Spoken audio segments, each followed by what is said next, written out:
பிக்ஷாட் ஆன்மீக நேயர்களுக்கு அன்பு வணக்கம். தென்முக கடவுள் குரு பகவான் தட்சிணாமூர்த்தி எப்படியெல்லாம் நம்ம சொல்லிட்டு இருக்கக்கூடிய இந்த கடவுளுடைய வரலாறு தான் நம்ம இன்னைக்கு பார்க்க போகிறோம். பிரம்மதேவரினுடைய மகன்களான நால்வர், சனகர், சனத்குமாரர், சதானந்தர், சனாதனர், இந்த 4 பேருக்கும் கல்வியில நல்ல புலமை. அவங்க எவ்வளவோ படிச்சுட்டாங்க, ஆனா எந்த கடவுளை கும்பிடுறதுன்னு அவங்களுக்கு தெரியல. படிச்சு பார்க்குறாங்க, யாரை வழிபடணும், எதன் வழியா முக்தி அடையணும் அப்படின்னு. ஆனா அவங்களுக்கு போதுமான கல்வி இருந்துச்சு, ஆனா ஞானம் அப்படிங்கிறது அவங்க 4 பேர்த்திட்டு இல்லாமே போயிடுச்சு. அப்ப இந்த ஞானம் அப்படிங்கிறத பெறுவதற்கு யாரை வழிபடுறது அப்படின்ற போதுதான் அவங்களுக்கு சிவபெருமான வழிபடணும் அப்படின்னு சொல்லி பிரம்மதேவர் சொல்லுகிறார். இந்த 4 மாணவர்களும் நேரா சிவபெருமான் இருக்கக்கூடிய கைலாயத்திற்கு போறார். இந்த கைலாயத்துல சிவபெருமான் வீட்டு இருக்கக்கூடிய இடத்துல போய் அவங்க ஞானம் வேண்டி நிக்கிறாங்க. அப்ப ஞானம் வேணும் அப்படின்னு சொன்ன உடனே சிவபெருமான் என்ன பண்றாரு, இந்த மாதிரியான ஒரு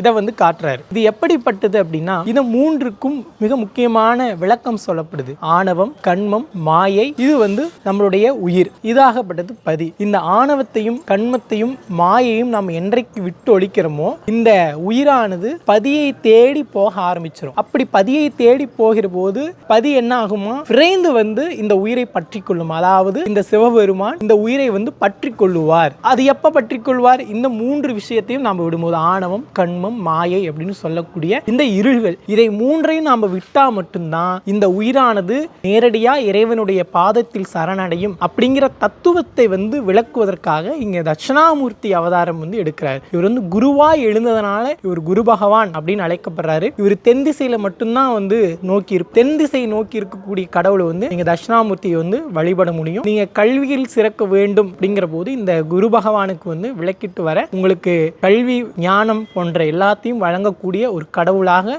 இவர் திகழ்வார். நன்றி.